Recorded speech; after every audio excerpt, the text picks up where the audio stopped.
Olá pessoal, esse é o quarto episódio do Resenhemos, a resenha podcastiana do Labemos. Eu sou Diogo Correia, coordenador do Laboratório de Estudos de Teoria e Mudança Social Labemos. Estou aqui com meu querido amigo e também coordenador do Labemos e professor da UFPE, Gabriel Peters. Tudo bom, gente? Eu sou Gabriel, mas eu também não sei bem quem eu sou. Então vamos lá, a nossa temática tratada do quarto episódio vai ser sobre multiplicidade do self, né? Deixando claro que a gente teve uma controvérsia anterior para tentar pensar se a gente falava self, eu, sujeito, etc., mas decidimos manter self. Então, a gente vai começar com o primeiro quadro, que é aquele da definição conceitual dos conceitos que a gente vai mobilizar ao longo do nosso podcast. Então, vamos a eles. Self, a gente pegou essa definição da Wikipedia. Si mesmo, self em inglês, é um termo que tem uma longa história na psicologia. William James, um dos pais da psicologia, distingue em 1892 entre o eu, como a instância interna conhecedora, e o si mesmo, o self, como conhecimento que o indivíduo tem sobre si mesmo. O self é uma pessoa individual como objeto de sua própria consciência reflexiva. Como o self é uma referência de um sujeito ao mesmo sujeito ou a si próprio, esta referência é necessariamente subjetiva. O sentido de ter um self, ou si mesmidade, né, que seria a tradução para selfhood, não deve, entretanto, ser confundido com a própria subjetividade. E como a gente vai falar não só sobre self, mas sobre self múltiplo, ou multiplicidade do self, acho importante a gente falar sobre a definição de múltiplo, que eu roubo aqui do dicionário Priberan, dicionário português de Portugal. Múltiplo, que não é único, variado, múltiplice. Diz-se do eco que repete várias vezes o mesmo som.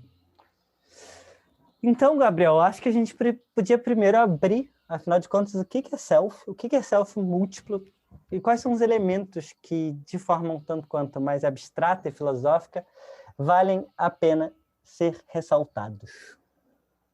Então, eu boto fé que a palavra se diz multíplice, como dúplice ou tríplice, Obrigado. Provavelmente, né? Não que seja uma palavra que eu use com frequência, enfim. Talvez não quis fazer uma confissão involuntária de pedantismo, posso ter feito já. Não, eu acho... Você tem toda a razão, porque ela está com acento. Mas como eu achei estranho, aí eu acabei tentando refazer, mas obrigado. Não, é interessante. O Jeffrey Alexander tem um texto sobre os pressupostos mais gerais da teoria sociológica, e em certo momento ele trata da ação como pressuposto sem o qual não é possível produzir nenhuma análise do mundo social, mas imiscuído nesses pressupostos sobre a ação, estão justamente pressupostos sobre a subjetividade que age. Toda teoria da ação pressupõe certos motores subjetivos da ação humana. E, nesse sentido, eu acho que tem toda uma série de questões que perpassam, de fato, os debates da teoria social. Pensando a partir de uma tradição burguesiana, eu elencaria a relação entre passado e presente. Então, em princípio, algumas perspectivas, como é o caso da própria teoria burguesiana do hábitos, sobretudo nessas primeiras fases, ou de certa psicanálise, certas perspectivas vão enfatizar o peso das primeiras influências socializadoras sobre a subjetividade, como se essas primeiras disposições adquiridas formassem uma espécie de filtro para as experiências posteriores, e nesse sentido o passado tem uma força muito significativa sobre o presente. Há o passado não só na forma da lembrança consciente e explícita, mas justamente das exposições incorporadas. Então, quando eu abro a boca para falar e eu falo com um sotaque, o que está se atualizando nesse presente é o meu passado de socialização linguística. É um passado que virou corpo. Obviamente, eu não nasci com sotaque, eu nasci com um aparelho fonador capaz de falar uma multiplicidade de línguas, mas em função dessa minha socialização, esse aparelho fonador está condicionado para falar de uma certa maneira. Então, passado, presente, algumas perspectivas mais otimistas em relação às possibilidades de transformação da subjetividade ou da personalidade ao longo da vida. A outra seria, obviamente, algo no eixo consciência e inconsciência, e mesmo dentro desse eixo tem uma série de distinções intermediárias que a gente poderia fazer, por exemplo, a diferença entre o inconsciente no sentido do habitual e inconsciente no sentido freudiano do reprimido, versus perspectivas que tendem a enfatizar a consciência que os agentes têm das forças que movem as próprias condutas. E, por último, esse que você já mencionou logo na sua definição, que é o da unidade e da multiplicidade interna da subjetividade. Em que medida, por um lado, nós somos totalidade, sim, mas em larga medida nós não somos blocos monolíticos, nós somos compostos de partes que não só são distintas entre si, mas muitas vezes entram em conflito e se antagonizam. O problema, na verdade, de conversar sempre com um sociólogo é que ele, de alguma medida, vai sempre sociologizar antes de fazer uma definição conceitual. E eu queria, na verdade, tentar, primeiro, problematizar essa dimensão equívoca do self. Por que o self é tão difícil falar sobre ele? E por que ele se tende a se confundir com outros conceitos, como eu, né, ou ego, com conceitos como sujeito, e entre outros que a gente fala para se referir a essa instância do si próprio. Então, o que eu queria, na verdade, é primeiro problematizar essa questão, sem dar uma resposta a ela. Acho que ao longo do podcast a gente vai se referir a múltiplas formas de abordar, de tratar ele, mas é interessante primeiro pensar essa dimensão equívoca e indeterminada do que seja o self. E segundo ponto, que eu queria fazer uma definição minimalista do self, antes que a gente passe, eu acho que agora sim, para essa dimensão mais sistêmica e social, que seria, eu acho que o self ele diz respeito a uma experiência, antes de tudo. Eu acho que os principais conceitos, quando a gente se refere, quando a gente pensa sobre eles para que eles façam sentido, eles têm que ter uma coragem na experiência das pessoas. E talvez uma definição minimalista do self seria pensá-lo, independente da metafísica que a gente possa atribuir de forma prévia, como essa instância pragmática que a gente usa, né, para se referir a si próprio. Ou esse sentimento que a gente tem de dizer eu acho isso, ou as pessoas pensam isso, mas eu penso diferente. Ou na minha cabeça as coisas se passam de outra forma. Então, o self é esse sentimento da existência de si próprio e de um si próprio que, em alguma medida, é experimentado como autônomo, como relativamente autônomo, ainda que não independente em relação ao mundo. Então, eu queria propor essa dimensão minimalista do self, ou do si, como essa instância pragmática a que a gente se refere em situações particulares. Mas eu acho que uma coisa importante do self, que aí sim nós aprendemos na sociologia, na filosofia, para retomar a famosa formulação da Simone de Beauvoir, a gente não nasce, né? Que a gente aprende com George Herbert Mead, é que a gente não nasce self, a gente se torna um self. A gente se torna self. E esse tornar-se self depende, por definição, desde sempre, da articulação com o outro, né? E aí eu acho que esse outro pode ser pensado tanto abstratamente como uma instância social, no sentido, né, que o próprio Mead utilizaria do outro generalizado, ou no sentido mais psicanalítico, né, desse outro primitivo, que pode ser o universo familiar, a mãe, o pai, etc, etc, etc. Então, eu queria te provocar, Gabriel, para pensar essa dimensão sistêmica e social do self e como, na verdade, a sociedade ela nos multiplica, ela nos identifica e, ao mesmo tempo, ela nos selfiza em alguma medida. Eu vou usar um verbo, gente, neologístico.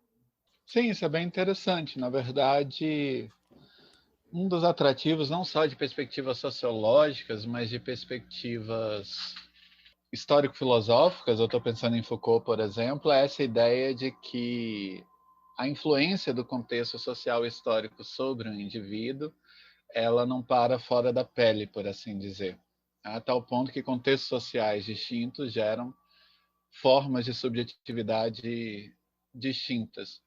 E isso significa que o debate sobre a unidade interna ou a pluralidade interna do self muitas vezes pode ser historicizado e sociologizado, embora você tenha dito que eu fiz uma socialização precoce, eu inseri a sociologia antes do tempo, mas enfim, de alguma maneira a sociologia tem essa capacidade de entrar no meio do debate. Mas o que seria interessante, então, é certamente conectar tanto essa relação entre a subjetividade, tal como efetivamente é, e a imagem que a subjetividade faz dela própria, né? Embora isso possa ser tido com alguma cautela como universal antropológico, o sentido em que uma imagem de si próprio governa o comportamento do agente na vida social cotidiana pode ser variável conforme os contextos, assim como o grau em que o agente se encontra dividido contra si próprio. Então, o argumento clássico, que é o argumento que aparece desde Simmel, certamente em algum momento no mídia, até chegar no Bernard Lahire hoje, é essa ideia de que uma sociedade diferenciada, como a moderna, é uma sociedade na qual os indivíduos circulam em uma multiplicidade de esferas de experiência, e em função disso, eles próprios adquirem essa espécie de multiplicidade interna, em função, digamos, do fato de que eles não são exatamente a mesma pessoa quando estão no trabalho, quando estão no culto religioso, quando estão em uma situação lúdica com os filhos ou quando estão conversando com os amigos no bar. Aí a questão é saber em que medida essa combinação entre unidade e multiplicidade é fabricada. Né? O exemplo clássico disso, é claro, é o guarda do campo de concentração que passa o dia matando milhares de pessoas na câmara de gás e quando volta para casa é um marido atencioso, é um pai carinhoso e alguém que senta ao piano para tocar Schubert e no dia seguinte veste o uniforme e vai matar de novo. Mas, obviamente, é um exemplo extremo de uma dinâmica psíquica que, até certo ponto, se tornou comum na modernidade. Por outro lado, acho que existem vários autores que vão falar de alguma espécie de estímulo social ou mesmo de uma compulsão interna para que a gente produza uma narrativa unificada de quem nós somos. Então, isso vale para as diferentes esferas em que a gente age, mas vale também para a nossa experiência. A despeito das transformações pelas quais a gente passou, a gente precisa manter essa ficção narrativa de que nós somos a mesma pessoa que nós éramos há 10 anos atrás, e alguns dispositivos vão nos ajudar nessa tarefa. Desde o registro fotográfico até relatos encorajados numa situação terapêutica, até esses dispositivos exteriores que você já tinha mencionado, como a carteira de identidade, ou toda espécie de reforço social dessa ideia de que, a despeito das nossas transformações e das nossas múltiplas características, existe um núcleo de identidade que é homogêneo e constante. Tem vários pontos que eu acho que você já mencionou. É interessante, porque, na verdade, eu acho que uma primeira definição de self, a partir daquilo que você tinha colocado, né, é como... Não sei se é possível a gente pensar em forma abstrata que o self ele é a subjetividade mais o mundo que tornou possível essa subjetividade. Ainda que esse mundo que tornou possível essa subjetividade, ele se mostre sempre com pontos de opacidade e transparência. O self é esse conjunto de traços ou de dobras. Né? Drobas é ótimo. Para usar Lahire, é bom para repetir, né? Drobas, dobras. Que o Lahire usa do Deleuze para pensar o sujeito. Diga. Tem o trava-língua da vinheta, que é: eu comprei 4 capas pretas práticas de plástico perto da Praça Petrópolis. Tá, eu não vou tentar repetir isso agora nesse momento. Não, e tem os mafagafinhos também. Não, tudo bem, cala a boca. Tá bom. E eu acho que, pensando essa relação desse mundo, né, que constitui a subjetividade, mas que vai, evidentemente, além dele, a gente pode pensar tanto pelo prisma de uma tradição que vai pensar tanto pelo prisma do encerramento, do fechamento, do enclausuramento, do assujeitamento ou da sujeição, que é essa controversa tradução da noção Foucaultiana de assujettissement. Essa também é uma palavra difícil para falar. no português, mas que, por exemplo, na formulação do Michel Misse, né, ele traduziu por sujeição, ou outras formulações que vão pensar a partir do prisma da heterogeneidade, da ampliação e da multiplicidade. Isso é interessante, porque você mencionou Foucault, né? Eu acho que Foucault está nessa linha desses dispositivos de identificação, de selfização produzidos pela sociedade disciplinar, ainda que ele possa trabalhar numa chave de processos de subjetivação, mas são processos de produção de selves, né, institucionalmente demarcados. Mas, nesse sentido, a gente poderia pensar na sociedade como encerramento, né, como enclausuramento da subjetividade e como assujeitamento.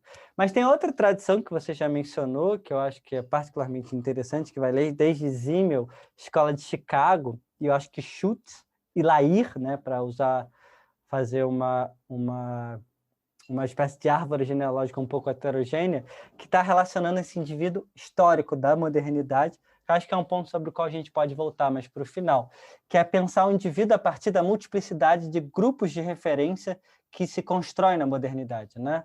E o que o Lair vai chamar de múltiplos contextos, né, de socialização ou da heterogeneidade de formas de socialização. E, nesse sentido, é interessante, porque, apesar do Dallaire se auto-intitular determinista, ele está se referindo à sociedade como pluralidade, como variedade contextual e como heterogeneidade.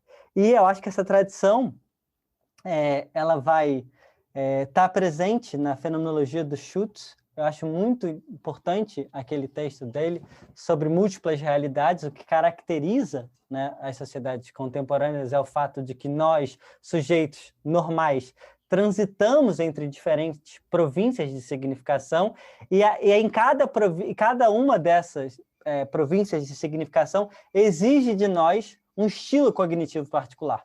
E eu acho que não é por acaso que o Mead diz que numa sociedade contemporânea, George Herbert Mead, né, para depois não me criticarem nos outros podcasts que eu não falei de forma calma o nome dos autores, ainda que a gente vá em cada podcast colocar devidamente citadas as obras e os autores que a gente utiliza, mas o Mead chega a dizer que um indivíduo de personalidade múltipla no mundo contemporâneo é um indivíduo normal, né? E, portanto, é exatamente pela capacidade que a gente tem de transitar, né, entre múltiplas realidades, para usar a imagem do Schutz, e adaptar a cada uma dessas realidades um estilo cognitivo particular, é que nós, né, nos tornamos não só incapazes de transitar em realidades complexas, mas também isso forma o nosso self a partir de uma multiplicidade de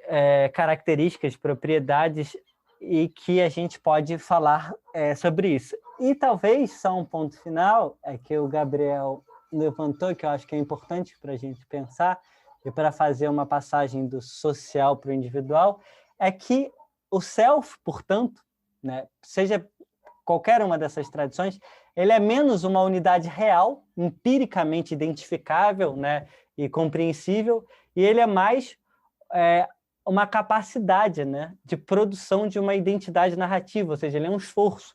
Nesse sentido, a gente não nasce self, a gente se torna self, mas a gente permanentemente está reconstruindo e transformando o self que nós somos, né, através de suportes sociais, de objetos, né, seja através da carteira de identidade ou do boletim escolar, que define uma certa trajetória, mas também através da minha capacidade de alguém detectar algum tipo de incoerência e dizer, não, eu não sou isso, eu sou diferente, eu sou assim, e de buscar, de fazer esse esforço reflexivo de definição, de criar uma narrativa que busca uma coerência de mim mesmo.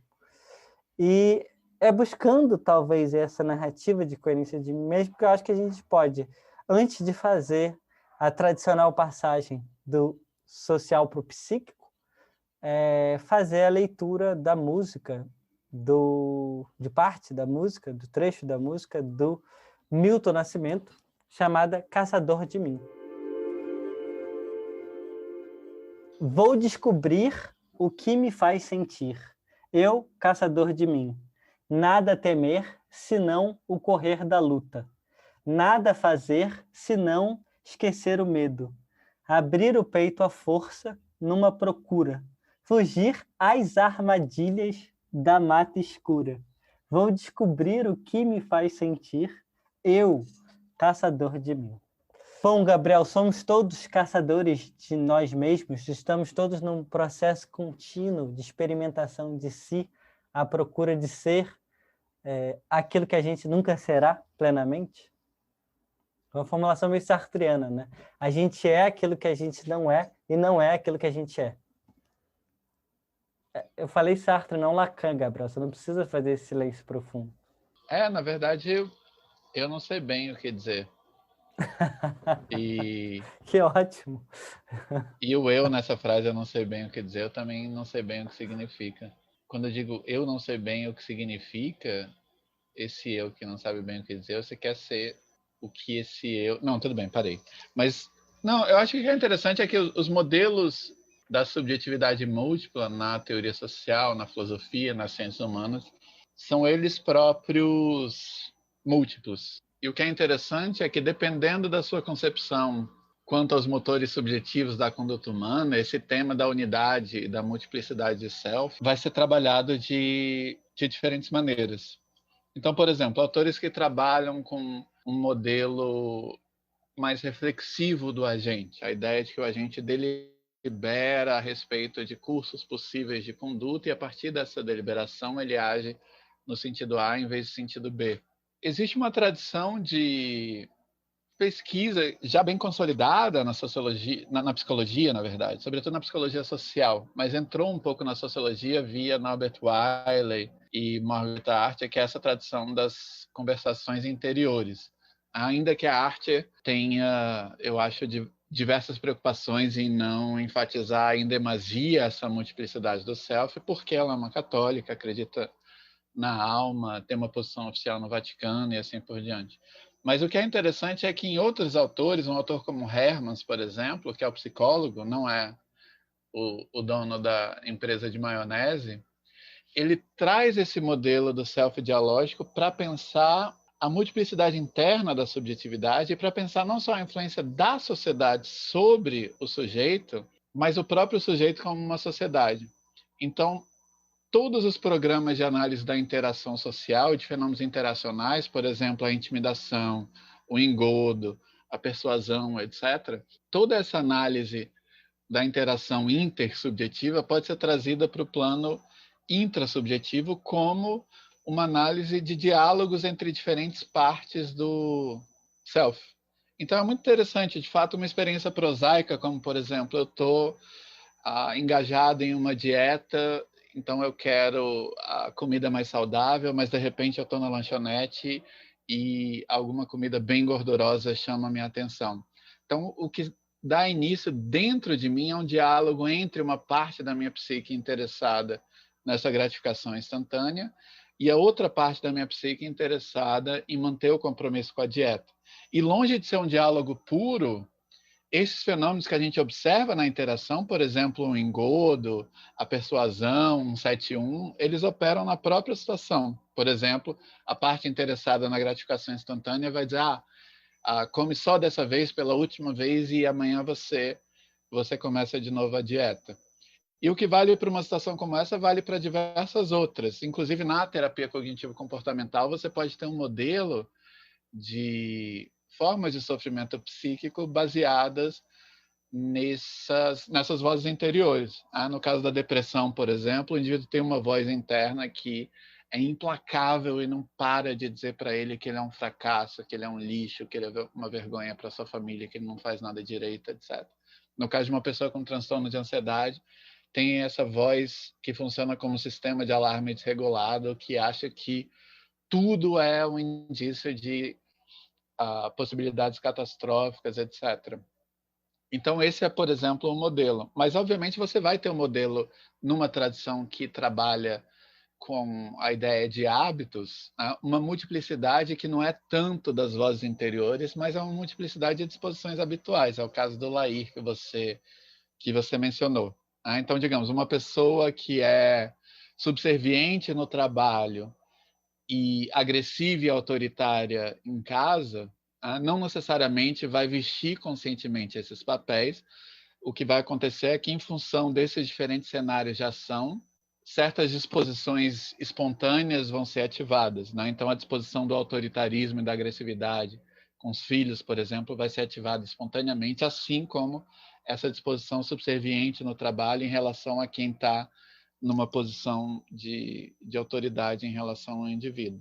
E olha que a gente nem falou, por exemplo, da psicanálise de Freud e Elias, que é ainda um outro modelo de multiplicidade interior. Mas se você quiser, você pode desenvolver depois.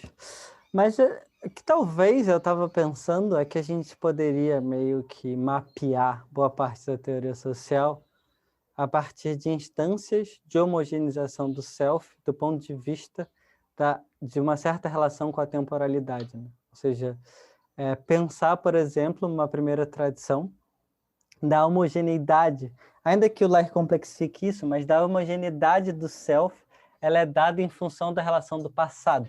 O conceito de hábitos do Bourdieu, ou seja, o self, ele se homogeneiza em função dessa herança, né, do conjunto de experiências passadas, que torna aquela pessoa o que ela é. E, nesse sentido, é o peso inercial do passado que faz do self seu self, que o self é.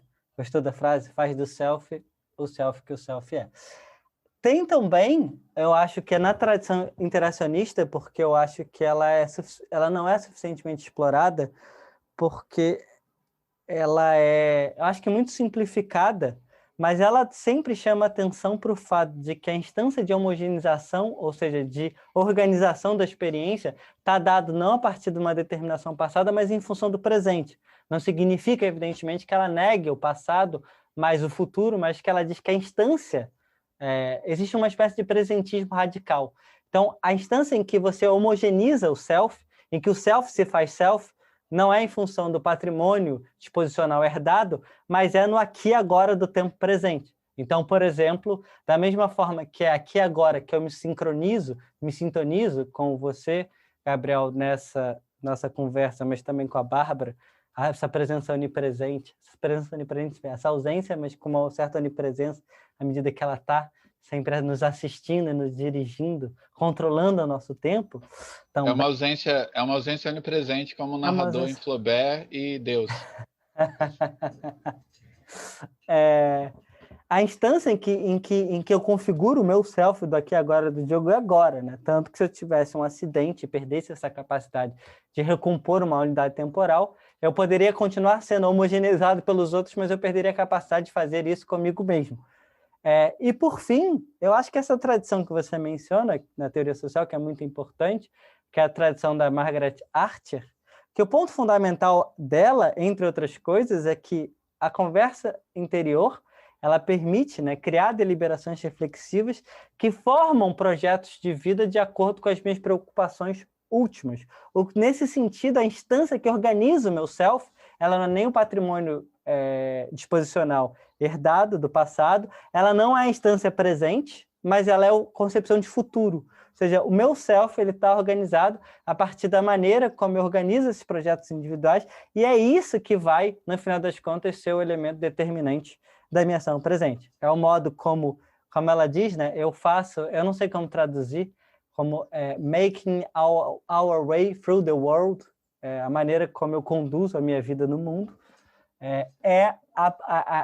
se dá a partir da concepção de futuro, portanto, a instância que determina o meu self, que faz eu ser quem eu sou, não é o passado, não é o presente, mas o futuro. E, portanto, eu acho que são 3 formas na teoria social que ajuda a gente pensar como o self, apesar de todas as discrepâncias, pluralidades e heterogeneidades que nos habitam, que os habita, né? E que nos habita, porque eu sou um self também, não sei se as pessoas sabem, mas eu me considero um self, a gente consegue se unir. Só que eu acho, e aí é o ponto que eu queria te provocar, Gabriel, já que você é um psicopatológico, eu não sei como dizer, um psicopatólogo. Não. Eu acho que é um psicopatólogo. Tá. Cuidado com o que você disse, tá? Sim. Psicopatológico, enfim, eu não sei se eu conheço patológico não, eu Gabriel. certamente não sou. Acho que não, pelo menos não ainda. E a questão, no final das contas, é o que acontece quando a gente não consegue se unir? O que acontece quando essas instâncias de homogeneização possível, né, nessas três temporalidades, não conseguem configurar, não conseguem produzir uma identidade de si para si e para outrem, né? E talvez aí seja o ponto que eu queria te provocar, que a gente chega nessa tensão, nessa diferenciação entre onde a gente acaba o campo da sociologia e começa o campo da psiquiatria, né? E aí eu queria que você, como psicopatólogo, falasse sobre essa fronteira tênue, né? De quando a ordem social não dá, aliás, enfim, não resolve mais as nossas questões psíquicas. Já que você está demorando antes da sua resposta, então vamos passar para a passagem do autor para o Pirandello. É sério, você demorou muito, eu acho que eu falei muito tempo. Não sei se a Bárbara acha que o nosso tempo está suficiente. Não é a pegadinha, é sério. Pirandello, eu nenhum 100.000. E desde então me fixei neste propósito desesperado, de perseguir aquele estranho que estava em mim e que me escapava, que eu não podia fixar diante de um espelho, porque logo se transformava em mim tal como eu me conhecia. Aquele em que vivia pelos outros e que não podia conhecer, que os outros vinham vivendo e eu não.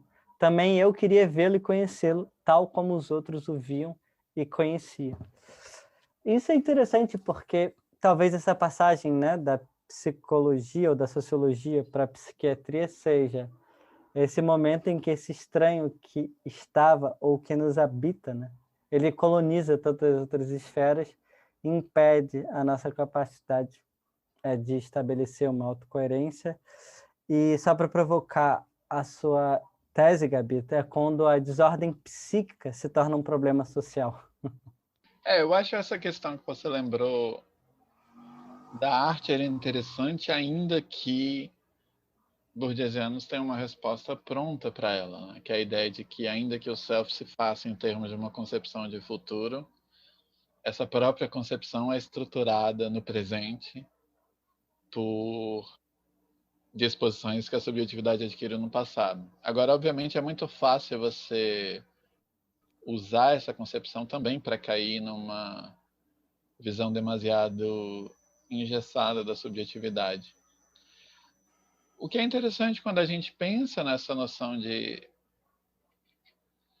psicopatologia, talvez seja justamente cenários em que essa imagem de si, e de maneira mais radical, aquilo que na psicanálise freudiana seria chamado o ideal do ego, que a gente poderia chamar em termos mais prosaicos de um ideal de self, quando é esse ideal e a necessidade de carregar esse ideal que se torna fonte de sofrimento psíquico.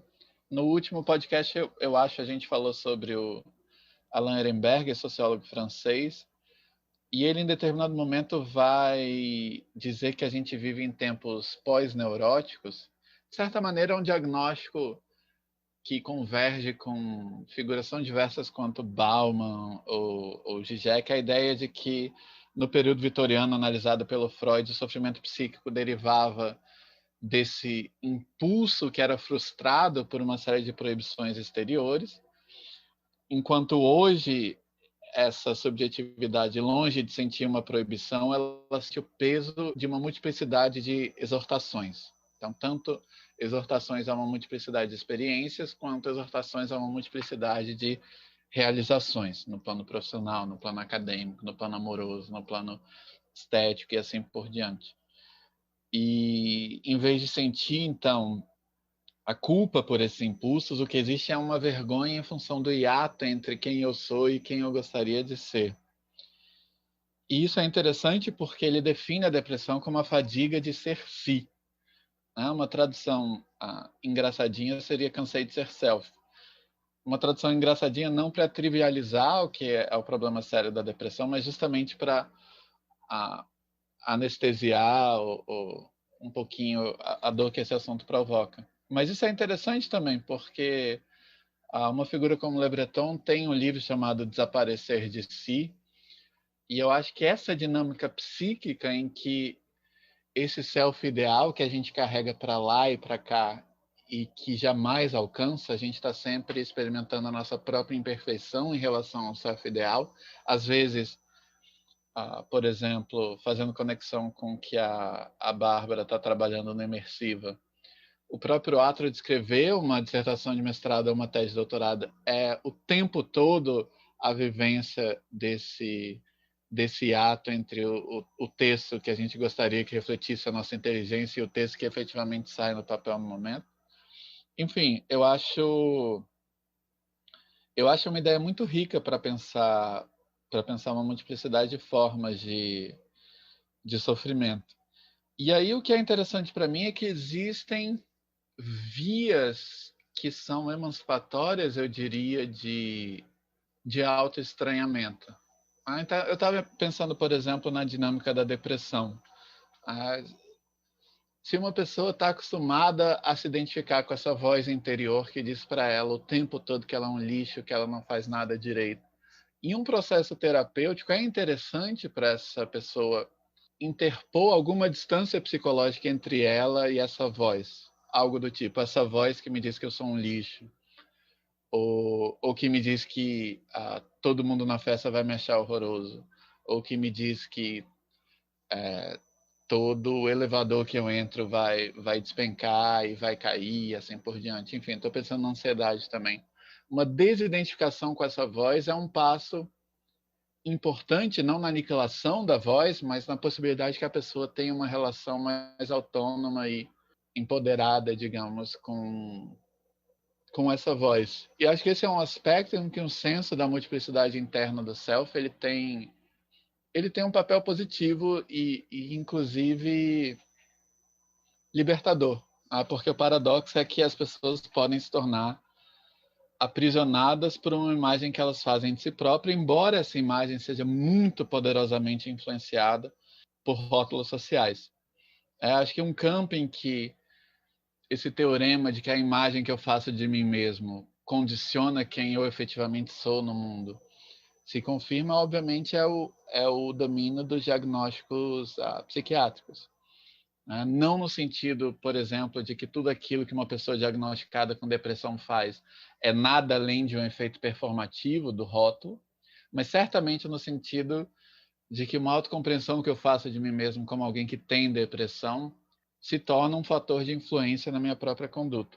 É por isso que é tão difícil estudar sofrimento psíquico, porque você tem de fazer tanto uma sociologia dos rótulos psiquiátricos quanto uma sociologia dessas experiências que são reais e parcialmente independentes dos rótulos psiquiátricos, mas que também são influenciadas pelos rótulos e por tudo que o rótulo ativa, né? Desde a psicoterapia até o uso de neurofármacos.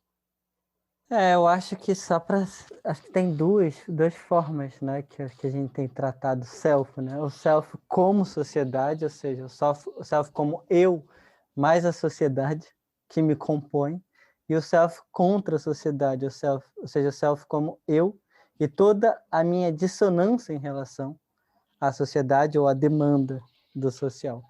É exatamente nesse momento em que a gente começa a observar, né? Como a gente coloca no nosso campo de experiência e observação essa relação de boa parte das pessoas do self contra a sociedade, né? Do self e a dissonância que elas têm em relação às demandas sociais, que a gente pode pensar essa dimensão da medicalização. Eu acho que os psicotrópicos entram em grande medida quando essa relação, né, o self começa a se sentir menos como sociedade, começa a se sentir mais contra a sociedade, porque, na verdade, a gente está retomando uma posição clássica na sociologia, que é indivíduo contra a sociedade, né? E, evidentemente, tem toda uma tradição que pensa esse indivíduo como resíduo, como aquilo que escapa o social.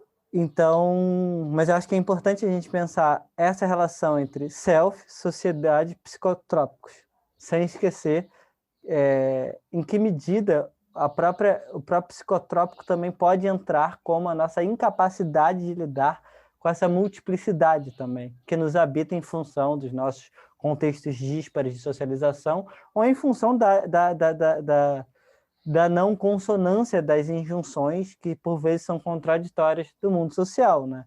A gente já falou em algum momento, quando a gente falou sobre aceleração, dormir 8 horas por dia, dedicar tempo à família, trabalhar, se alimentar, fazer atividade física, ter tempo para cultivar os nossos circuitos sociais, para cuidar da família, enfim, uma série de injunções que, evidentemente, de trade-offs que envolvem a nossa vida e que são absolutamente impossíveis e que eu acho que estão ligados a essa multiplicidade, para usar uma expressão clássica, de papéis sociais a que somos necessitados, enfim, quase interpelados a vivenciar numa sociedade moderna e contemporânea.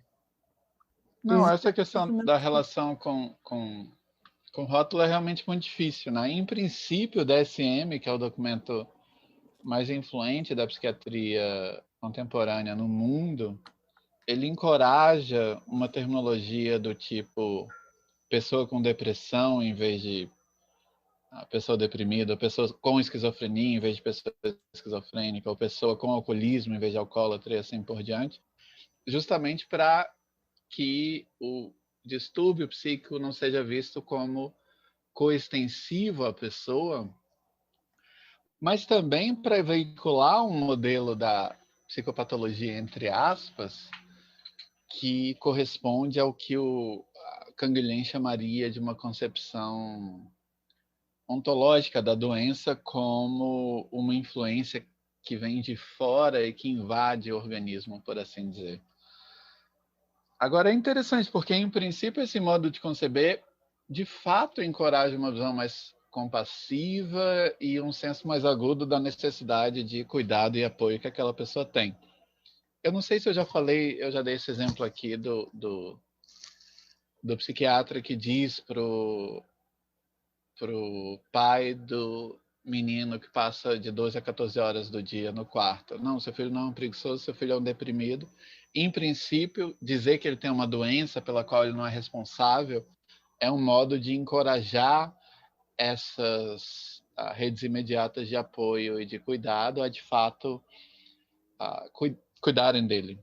Mas o problema, na verdade, com essa visão de uma doença, entre aspas, que é completamente separável da pessoa, é que isso dá a outros agentes a chance de interagir com a doença como uma entidade discreta em vez da pessoa inteira. Então, por exemplo, as opiniões que a pessoa dá podem ser imediatamente descartadas como manifestações patológicas em vez de atos intencionais de fala pelos quais o indivíduo deve ser tomado como responsável, etc.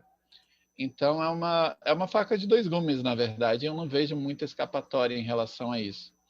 Então, é uma posição conceitualmente desconfortável, mas, por exemplo, no caso da depressão, é errado você supor que a depressão é completamente separável da pessoa, assim como é errado você supor que a pessoa é coextensiva à sua depressão. Existe um espaço de indeterminação nesse ponto. E os psicotópicos entram aí, acho, porque, por um lado, são amplamente utilizados e, enfim, tem uma série de críticas que a gente pode fazer da medicalização, mas, por vezes, por trás de uma certa crítica do psicotrópico está uma concepção da autenticidade do próprio self, que é problemática também. Desculpa, você ia falar. Não, eu acho que tem... Não, você chamou atenção para um ponto que é muito importante, que é: se a gente concebe o self como algo plural, isso quer dizer, por definição, que nessa heterogeneidade também é uma simetria de importância entre esses aspectos da interioridade do self. O que eu quero dizer é que nessa múltipla personalidade, né, ou múltiplas composições, você pode ter uma pessoa que tem uma instância coloniza as outras, né? Um workaholic, homem de negócio, a relação dele, para voltar ao exemplo que eu usei com a família, pode colonizar. Assim como, eu acho que você está chamando a atenção para um ponto, há aspectos sempre presentes, patológicos da nossa personalidade. Talvez o deprimido não seja propriamente aquele que tem uma propriedade que os outros não têm, mas que essa instância própria do self dele assume um protagonismo na interioridade que é capaz de colonizar as outras instâncias do self. Então isso é interessante, pensar o próprio sujeito, né? O self, ele pode pensar o sujeito como um campo de forças, né? De variações intensivas, modulações intensivas, boa parte das quais, né, que aí eu remeto ao episódio sobre afetos e tonalidades afetivas, que estão ali em disputa e que podem o tempo inteiro variar.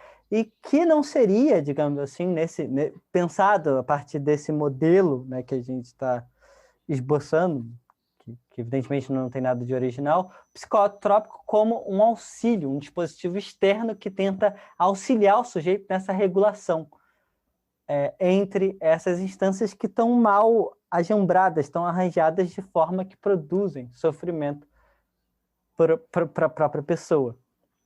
Então, isso é doido, porque ao mesmo tempo, se a gente fala da pluralidade, é como se nesse caso a própria doença fosse o agente de homogeneização. Quando você fala, você não está com depressão, a pessoa pode se tornar uma pessoa deprimida, a própria doença assume um protagonismo de tal forma que coloniza as outras esferas do self e a pessoa se torna efetivamente, né? A doença e a luta dela, em grande parte, com auxílios de psicotrópicos, se torna, digamos assim, reocupar, né, através de outras instâncias mais saudáveis de si, esse espaço até então colonizado pela doença. Sei, acho que é um modelo interessante para a gente pensar uma série de questões que você chamou a atenção. Qual a instância que está assumindo o protagonismo de você agora, Gabriel, do seu self? Eu acho que é a hiperdeliberativa. Tem momentos em que a gente não consegue falar, não por conta de uma escassez de ideias, mas por conta de um processo equivalente, digamos, a 20 pessoas que tentam entrar numa porta estreita e elas esbarram umas nas outras e nenhuma passa. Várias vezes isso acontece comigo, sem querer. Isso parece uma forma de... Agora que eu disse, tá vendo? Faz parte da hiperdeliberação. Parece uma forma de humble bragging, né? Que é quando a pessoa faz um autoelogio disfarçado de autocrítica. Não, eu vi simplesmente Mas... uma ostentação deliberada da própria inteligência, como se você tivesse uma multiplicidade de ideias Sim. tão grande que, inclusive, aquilo que a gente tem acesso é só uma ponta do iceberg da Exato. ponta. Não, é totalmente um blefe, né? Em vez de achar que eu estou vazio, assim, eu não estou falando porque eu sou tão rico, mas tão rico, que essa riqueza interna sobrepuja a minha fala. Tem uma frase linda do Drummond que é vontade de cantar, mas tão repleta que me quedo calado, alguma coisa assim. Mas eu acho Mas que, de fato... essa pausa foi intencional? Foi justamente para Não, comunicar a não mensagem do foi. poema? Ah, tá. Foi porque eu não lembro realmente. Depois a gente procura no Google e coloca a referência certa. Tá. Tem uma piada que eu adoro, mas eu acho que eu sou a única pessoa na humanidade que adora. Que tem um psicólogo bebendo sozinho no bar, tá só ele e o bartender. E aí entra um cara abrindo os braços assim, gritando: "Sou eu!" E aí o psicólogo olha pro bartender e diz: "Ele não tá sendo ele mesmo." Enfim, silêncio eloquente, né? Eu não entendi, eu Mas acho que é ninguém tão entendeu. linda essa piada. Enfim, tá bom. Depois dessa piada, que imagino que as pessoas estejam agora no podcast rindo sem parar, eu sugiro a passagem para a passagem do David Hume. Ficou meio prolixo falar, ou então a passagem para a passagem do David Hume. Quando penetro mais intimamente naquilo que denomino meu eu, sempre deparo com uma ou outra percepção particular, de calor ou frio, luz ou sombra, amor ou ódio, dor ou prazer. Nunca apreendo a mim mesmo, em momento algum, sem uma percepção, e nunca consigo observar nada que não seja uma percepção. Então, queria, na verdade, abrir com essa quando eu olho para mim, o que eu não consigo observar nada além das percepções, eu queria provocar, então, para a gente pensar diagnósticos do tempo presente a partir da observação, da percepção que a gente tem de si mesmo. a gente está no mundo contemporâneo, estamos mais múltiplos ou menos múltiplos a partir da percepção que você tem de si, Gabriel. Você como um habitante do mundo contemporâneo. Você acha que se você tivesse nascido no século XVI, você seria menos múltiplo do que você é? E você acha que há alguma singularidade do tempo presente de aqui e agora que nos torna mais múltiplos?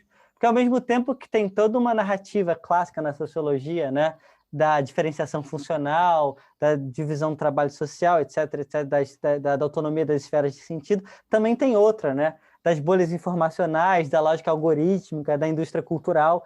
Ou seja, tem toda uma narrativa de pluralização e outra tendência de homogeneização. Então, o fato da gente viver no aqui e agora, você é um self mais múltiplo por estar aqui agora ou não, comparativamente ao que seria o Gabriel da época de Montaigne? Não, quando eu me pergunto se eu sou um self múltiplo, eu penso em várias respostas possíveis. O que é... Não, é difícil, né, pensar... Bom, no contexto pandêmico, nem todo mundo tem a mesma experiência. Eu acho que para uma parcela da população, na verdade, tem o privilégio de poder passar mais tempo em casa e fazer o trabalho remoto. Eu acho que o confinamento teve implicações existenciais confusas, sobretudo no quesito relação descanso-trabalho, lazer-trabalho. Porque a partir de uma sensibilidade pragmatista, eu acho que de fato fazia uma diferença significativa você se transportar fisicamente de um cenário de experiência para outro como uma forma de ativar um certo modo de estar no mundo. Por exemplo, o mode trabalho versus o mode espaço doméstico. E na medida em que a gente não pode contar com esse dispositivo, na medida em que a gente, por exemplo, trabalha nos mesmos espaços em que a gente descansa, ou que a gente estuda nos mesmos espaços em que a gente dorme e assim por diante, eu acho que tem um recurso aí de manejo da multiplicidade do self que está ausente, e existe um preço a pagar, no sentido justamente de disposições do trabalho que espirram para o domínio do lazer e do lazer para o trabalho. Até certo ponto, isso era uma tendência, obviamente, relacionada à superexploração que é típica do trabalho no novo capitalismo e assim por diante. O que a pandemia fez, e sobretudo no caso de pessoas que passaram a trabalhar remotamente, foi radicalizar isso. E eu tenho a nítida impressão de que isso é prejudicial. É como se fosse mais difícil você descansar exatamente no espaço em que você trabalhou pelas últimas 4 a 5 horas, em função justamente desses mecanismos sintonizadores com que a nossa psique tem em relação ao ambiente em que a gente está imerso. Então, por exemplo, o fato de não poder mudar de ambiente físico para sinalizar para a nossa própria psique, para o nosso próprio cérebro, para o nosso próprio corpo, que a gente passou do mode lazer para o mode trabalho, ou do mode trabalho de volta para o mode descanso, eu tenho a impressão que isso é prejudicial e pode ser responsável justamente pelo fato de uma disposição do tipo, a gente nunca está trabalhando plenamente quando está trabalhando, mas também nunca é capaz de descansar plenamente quando está descansando, que seria o pior dos mundos possíveis, né? Pelo menos, enfim, em algum grau essa transposição se torna mais difícil. Eu fico pensando em que medida essa autoexposição ao mundo via redes sociais, a partir da nossa própria casa, também não transforma nossa relação com a privacidade em mais um grau, né? Porque, por um lado, continuar a ter essa relação privada com a casa possivelmente se expor a alguns riscos, como, por exemplo, esses riscos que aparecem o tempo todo nos meios de comunicação, do cara que aparece para reunião de trabalho e está com a câmera ligada e não sabe que está. Mas, por outro lado, transformar a nossa casa em palco e incorporar esse senso de uma observação alheia do nosso espaço também é um tipo de vivência psíquica que pode levar a uma estafa, eventualmente. Então, eu acho que esse senso da privacidade, da exposição ao mundo, ele foi muito complexificado na pandemia. Porque, por um lado, a gente está mais isolado dos outros, por outro lado, a gente tem uma distinção menos nítida entre esses espaços de recolhimento privado e esses espaços de exposição pública. Mas, enfim, estou pensando alto, né? Mas aqui eu acho que o espaço do podcast é exatamente para pensar alto, não é? Ainda que a gente saiba que aquilo que se expressa de forma alta do seu pensamento seja só uma parcela mínima do que você está realmente pensando. O que eu queria... Fale mais sobre isso, Diogo. Não, eu não sou seu psicanalista, Gabi. Eu acho que eu recusaria, inclusive, se você quisesse que eu fosse. Mas eu adoro a frase do Cazuza: eu vou pagar a conta do analista para nunca mais ter que saber quem eu sou, saber quem eu sou. E eu concordo apenas em parte com ela, porque nesse caso é um mau uso da psicanálise, evidentemente. Apesar do Gabriel gostar muito, não da ruptura epistemológica, mas da delegação epistemológica, eu acho que no caso da psicanálise você não tem que delegar tudo para o seu psicanalista. Peraí, mas não vai entrar o fato que você me recusou me tratar, né? É porque Você dizem na tirar. psicanálise que você não pode tratar amigos. E, além de tudo, eu não sou psicanalista, eu sou sociólogo. Mas acho que o Freud psicanalizou a filha, né, Ana Freud? Mas, enfim, ele se dava regalias que ele... enfim. Não faço o que eu diga, mas não faço o que eu faço. Só que eu queria chamar a atenção para essa ideia de ambivalência, que é uma ideia que, inclusive, eu não gosto. Porque a ideia de ambivalência parece sempre uma bifurcação entre dois caminhos. Porque ela não é suficiente imageticamente múltipla como eu gostaria, né? Mas, de qualquer Pode ser forma, eu acho que plurivalência ou multivalência, então. Obrigado, então. Então, eu acho que a gente sempre deve pensar os fenômenos de forma plurivalente ou multivalente. Depois você me diz como é que você prefere, Gabito. E eu acho que quando tanta gente pensa, né? Eu acho que para pensar no tempo presente, eu acho que há formas, né? Há instâncias de pluralização do self novas, registros novos de pluralização, sem dúvida nenhuma. Eu acho que a gente tem esses dois movimentos ao mesmo tempo, né? Instâncias novas de homogeneização. Eu acho que boa parte do esforço da sociologia de compreensão do tempo presente é mapear isso. E é muito interessante porque é quase como se fossem os otimistas ocupam, né?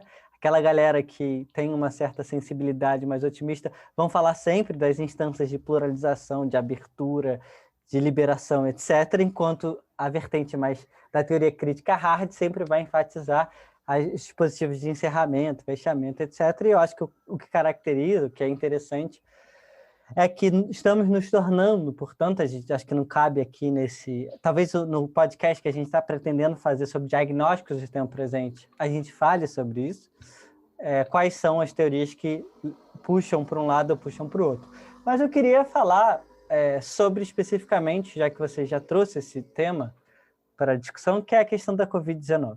Né? Então, até porque também é difícil pensar tempo presente sem que a gente seja interpelado a falar sobre a Covid-19. E eu acho que ela também cabe o efeito dela, evidentemente.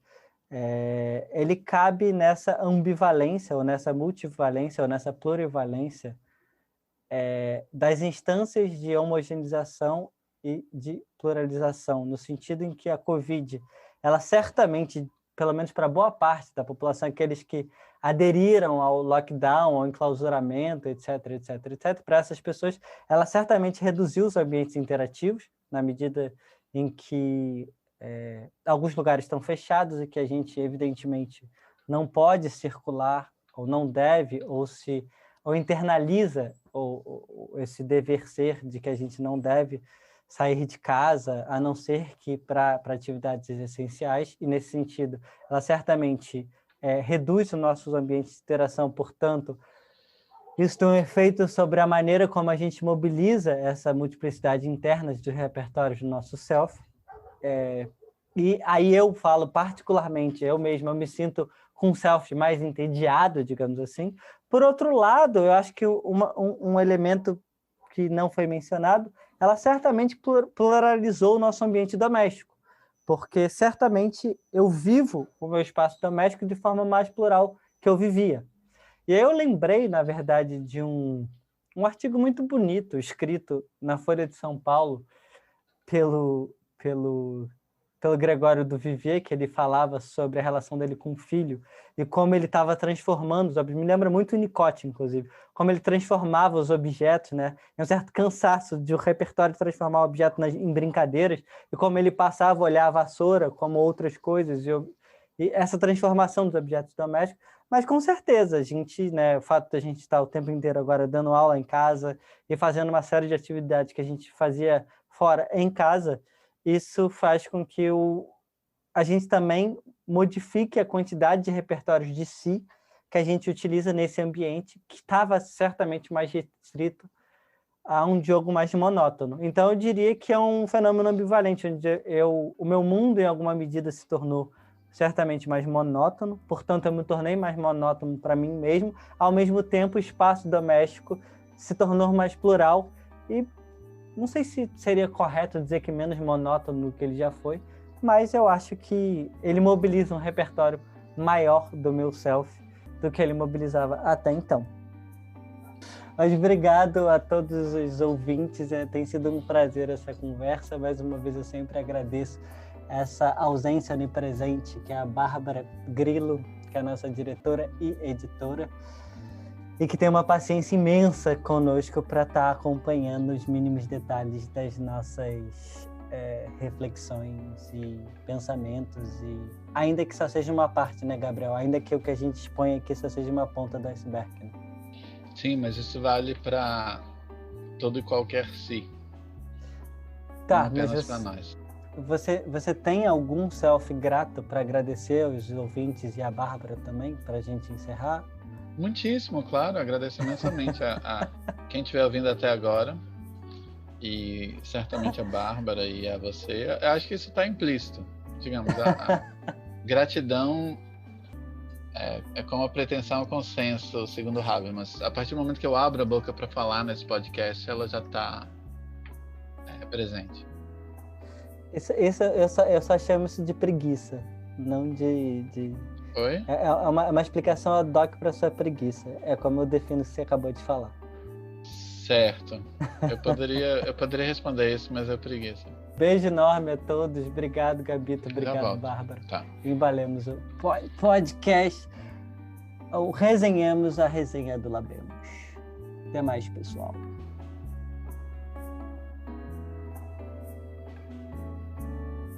Vocês sabem quantos coaches são necessários para trocar uma lâmpada? Não. Um só, mas a lâmpada precisa realmente querer ser trocada.